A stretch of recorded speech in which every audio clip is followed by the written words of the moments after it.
یہاں چکر چکر لگاتا پھرا، کبھی یہاں بھی آیا گلاسکو میں. ربانی صاحب کدھر بیٹھے ہوئے ہیں، انہوں نے بڑی، ربانی صاحب نے بھی پیسے اکٹھے کیے، تو ساری دنیا میں پیسے اکٹھے کیے. بہرحال 1994 ہاسپٹل کھولنا تھا ہم نے. اب 3 مہینے رہ گئے ہاسپٹل کھولنے کے لیے اور ہمیں 12 کروڑ روپے کم پڑے ہوئے ہیں. اب 12 کروڑ روپے اور اکٹھے کرنے ہیں، وہ کاسٹ جو تھے اوپننگ کے. تو میں اب سوچا میں کیا کروں، کیونکہ میں ساری دنیا کے بھی چکر لگے، جدھر پاکستانی دنیا میں تھا ادھر میں پہنچ گیا پیسے اکٹھے کرنے کے. اور جتنے اندر بھی تھے لوگ پاکستان کے اندر بھی، جو کسی کو میں نے چھوڑا نہیں. اب یہ اینڈ میں صورتحال آ گئی کہ میں نے اب 12 کروڑ روپے اکٹھا کرنا ہے. میں جاؤں لوگوں کے پاس پیسے مانگنے تو باہر سے کہہ دیں کہ وہ کہہ دو وہ نہیں ہے. تو میں پھر سوچا، ایک دوست سے پوچھا، اس نے کہا کہ تم پبلک میں نکل جاؤ، عوام میں نکل جاؤ، اور خاص طور پہ اسکولوں میں جاؤ. تو میں نے تب ایک 19 شہروں کی کیمپین کی 6 ہفتے کے اندر. تو میں شروع ہوا سارے پاکستان، پشاور سے لے کے سارے پاکستان میں پیسے اکٹھے کرنے نکلا. تو میں ایک وین میں، ایک گاڑی تھی اوپن پیچھے سے، ایک ڈالا، اس کے اندر اتنا بڑا ڈبہ تھا پیسے اکٹھے کرنے والا. تو شروع میں صبح اسکولوں سے شروع کرتا تھا اور شام کو پھر بازاروں کو روٹ بتائی ہوتی تھی کہ میں کدھر کدھر آ رہا ہوں، اور ان سے پیسے اکٹھے کر رات کے 12 بجے تک. تو وہ جب میں آپ کو جو اشفاق احمد خان کی بات بتا رہا ہوں، مجھے اندازہ ہوا کہ کیا چیئرمین ماؤ کا مطلب کیا تھا. اب میں پیسے اکٹھے کرنے کے صبح، بچے تو خیر سارے کرکٹ کے شوقین تھے، ان کو تو میں نے اپنے ماں باپ کے اوپر ریلیز کر دیا، چھوڑ دیا. انہوں نے ماں باپ سے جو پیسہ نکالا وہ آپ جانتے ہیں کہ بچوں کو کوئی ریزسٹ نہیں کر سکتا. تو وہ سب سے بڑے میرے فنڈ ریزرز تھے. تو اس کے بعد میں دکانوں میں نکل جاتا تھا اسکول جب بند ہوتے تھے. تو مجھے یاد ہے جب ہم گاڑی جا رہی ہوتی تھی اور لوگوں کو پتا چلتا تھا کہ گاڑی آ گئی ہے پیسے اکٹھے کرنے کے لیے، تو میں سامنے دیکھتا تھا کہ چھابڑی والے کھڑے ہوئے ہیں، کوئی چائے والا، کسی کی دکان ہے، کسی نے کوئی حمام لگایا ہوا ہے. جیسے گاڑی دیکھتے تھے لوگ بھاگتے تھے، جو کچھ جیب میں ہوتا تھا وہ ڈبے میں ڈال دیتے تھے. اوپر سے عورتیں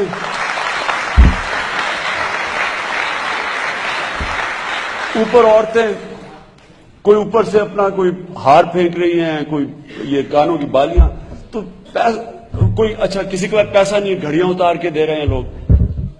تو میں سارا دن دیکھتا تھا، میں بڑا حیران ہوتا تھا کہ ان لوگوں کے پاس پیسہ بھی نہیں ہے، یہ بیچارے عام زندگی گزار رہے ہیں لیکن یہ پیسہ دینے کے لیے تیار ہے. ایک دفعہ مجھے یاد ہے، میں سیاست میں جس طرح جب میں آیا، میں نے سوچا آنے کا، میں ایک بڑا تھکا ہوا پہنچا گھر. ایک دن صبح سے شام تک پیسے اکٹھے کر رہا. ان دنوں میں نئی کرکٹ چھوڑی تھی، فٹ بھی بڑا تھا، لیکن میری کمر درد کر رہی، بازو درد کر رہے، پیسے نوٹ پکڑ کے دونوں طرف سے. تو میں آپ یقین کریں کہ صبح سے شام تک پیسے پکڑتا تھا، کیونکہ چھوٹے چھوٹے 10-100 روپے پکڑ کے سارا دن. تو ایک دفعہ مجھے یاد ہے، میں اترا ایک دفعہ ایئرپورٹ پہ، تو عورت نے کہا آٹوگراف چاہیے. تو اس نے اپنا بٹوا کھولا آٹوگراف بک کے لیے، تو اس نے ایسے کر کے دیکھ رہی تھی بیچ میں، تو کوئی 1000 روپے کا نوٹ ایسے اس نے پکڑا دیکھنے کے لیے. مجھے اتنی پریکٹس ہوئی تھی، میں نے ایک دم 1000 روپیہ پکڑ لیا اس سے.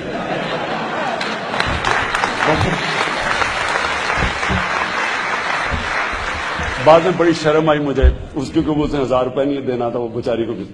اینی وے، تو میں پہنچا گھر بڑا تھکا ہوا لیٹ. تو میں نے کیا دیکھا کہ 5-6 آدمی کھڑے ہوئے دھوتیوں کے اندر کہ جی خان صاحب چلو اسی پیسے اکٹھے کرتے ہونے تسی آؤ شاؤ دی گڑی. اور میں کہا فکر نہ کرو، تمہارے پیسے کے بغیر میں تھکا ہوا برا، میں نے کہا فکر نہ کرو، پیسے کے بغیر تمہارے پیسے کے بغیر میں ہاسپٹل بنا لوں. وہ کہ نہیں جی پیسہ اکٹھا کیا ہوا آپ نے آنا. میں ابھی میرا سیاست میں آیا نہیں تھا، ابھی میرے میں اتنا صبر نہیں تھا، جو جواب آ گیا. تو میں نے خیر میں بڑا مشکل سے میں اندر گھسوں، وہ سامنے وہ جائے نا، نہیں جی ہم نے. خیر انہوں نے مجھے اپنی ایک پرانی سی گاڑی میں بٹھایا، وہ 2-3 جگہ راستے میں روکی، دھکا لگا کے چلایا انہوں نے، مشکل سے کرا کے مجھے اس شو کی گاڑی پیچھے لے گئے. میں برا حال تھکا ہوا، میں غصہ بڑا کنٹرول کر رہا ہوں کہ اب میں ان کی بھی شکلیں دیکھوں. وہ بڑے کین کے جی پیسے اکٹھے کیے ہوں. اب مجھے شکلوں سے پتا کہ پیسے تھوڑے سے ملنے ہیں اور میں ویسے ہی تھکا ہوں، تو میں سوچا کہ اپنی انرجی بچا لوں میں، لیکن انہوں نے مجھے لے کے گئے. تو خیر شاہ کی گڑی پہنچے، وہاں میں نے کہا کدھر ہے؟ وہ کہتے جی ادھر ہی ہے پاس ہی. ادھر پیچھے گلیوں میں مجھے لے گئے, وہاں گندی نالیاں, سارا گند پڑا ہوا, وہاں میں چلا جا رہا ہوں. پھر میں پوچھوں کدھر, کہتے جی بس یہی ہے. وہ ایک گئے اس طرح گلیوں میں کرا کے اینڈ میں ایک مسجد تھی, ادھر مسجد میں لے گئے. اب میں کھڑا ہوں, میں کہوں کدھر ہے پیسہ؟ میں ابھی اس کی طرف دیکھ رہا ہوں کدھر ہے پیسہ, تو پیچھے میں دیکھ رہا ہوں اس نے مائک اٹھایا ہوا ہے, عمران خان صاحب مسجد میں آگے, جس نے آگے پیسہ دینا دے دو.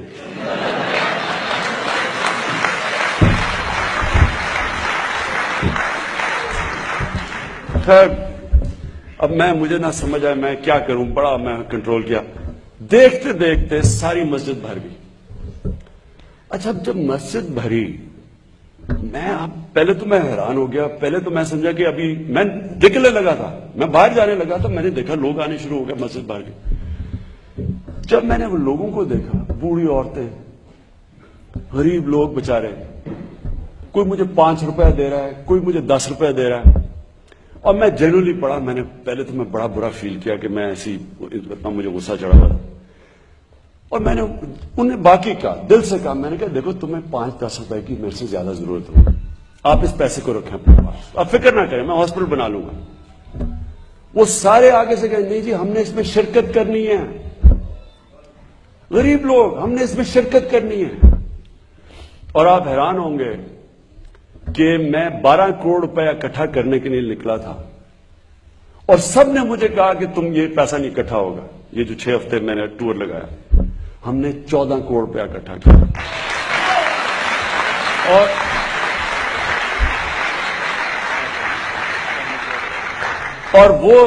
اور وہ میں آپ کو بتاؤں کہ وہ دن تھا جب میں نے فیصلہ کیا کہ یہ کتنی شرم کی بات ہے کہ لوگوں کے اندر جذبہ دیکھو, اور یہ اوپر جذبات, اوپر دیکھو جو جذبہ, جن کا باہر بینک بیلنسز کا جذبہ ان کا دیکھو ملک کو لوٹنے کا, اور نیچے جذبہ دیکھو لوگوں کا. اور یہی جب ہم نے جب زلزلہ آیا تو میں دوسرے دن نکلا دیکھنے کے لیے علاقوں میں, اور میں آپ کو بتاؤں کہ میں جب پہنچا ہوں بالا کوٹ, ابھی دوسرا دن تھا زلزلے کا, ابھی پوری طرح لوگوں کو اندازہ بھی نہیں ہوا کہ کتنا بڑا سانحہ ہوا ہے. 3 میل کا وہاں ٹریفک جام تھا, 3 میل کا. عام لوگ بےچارے نکلے ہوئے, جو جس کو موقع ملا وہ نکل گیا لوگوں کی مدد کرنے کے لیے. اور آپ کو اتنا فخر ہونا تھا, جدھر آپ یہ دیکھتے نا, یہ جو اوپر ہمارے یہ لیچیں بیٹھی ہوئی ہیں, یا یہ کیا میں ان کو کہوں, بگیاڑ بیٹھے ہوئے ہیں, ادھر آپ کو اتنی خوشی ہونی تھی اپنی پبلک دیکھ کے. 3 میل کا کیو. اور مجھے یاد ہے میرے ساتھ ایک آدمی میں دیکھا گاڑی میں ساتھ, ایک سوزوکی کے اندر ساری گاڑی بڑی, صرف اس کی شکل نظر آ رہی ہے, باقی سارا سامان اس نے رکھا ہوا ہے, اور ایک آدمی پہنچا ہوا. یعنی اس طرح کے لوگوں کے اندر جذبہ ہے. تو جب بھی ہم نے اس ملک کے اندر, صرف ایمانداری چاہیے آپ کو. کوئی راکٹ سائنس نہیں ہے انسٹیٹیوشنز کیسے ٹھیک کرنی ہے, یہ کوئی راکٹ سائنس نہیں ہے. لی کوان یو نے سنگاپور میں یہ کیا, کیا کوئی بڑی کام نہیں کیا, صرف ایک ایمانداری سے اس نے, ایک ایماندار آدمی تھا کیونکہ خود ایماندار تھا, مضبوط عدلیہ بنائی, انڈیپینڈنٹ نیب بنائی, 3 سٹنگ منسٹر پکڑے گئے سنگاپور کے. آج سنگاپور کا پر کیپٹا انکم $32,000 ہے. 40 سال پہلے ہمارے جتنا تھا $500, آج $32,000 ہے, صرف قانون لا کے, رول آف لا لا کے, کیونکہ خود ایماندار تھا. مہاتر محمد سے جب میں نے پوچھا ملیشیا کا, تو اس نے بھی یہ کہا کہ اس نے کہا ہم نے صرف اوپر کے لیول پہ کرپشن ختم کی. ایک دفعہ اوپر کے لیول کی آپ کرپشن ختم کر دیں, نیچلی کرپشن آپ کو نہیں تنگ کرتی. تو ہمیں صرف اس ملک کے اندر مقابلہ کرنا ہے ان سیاسی مافیاز کا. اور میں آپ سب سے یہ چاہتا ہوں کہ آپ میری مدد کریں اس کے اندر. آپ کے پاس آیا اس لیے ہوں کہ میں آپ کی ہیلپ چاہتا ہوں. We're going to do 2 questions only.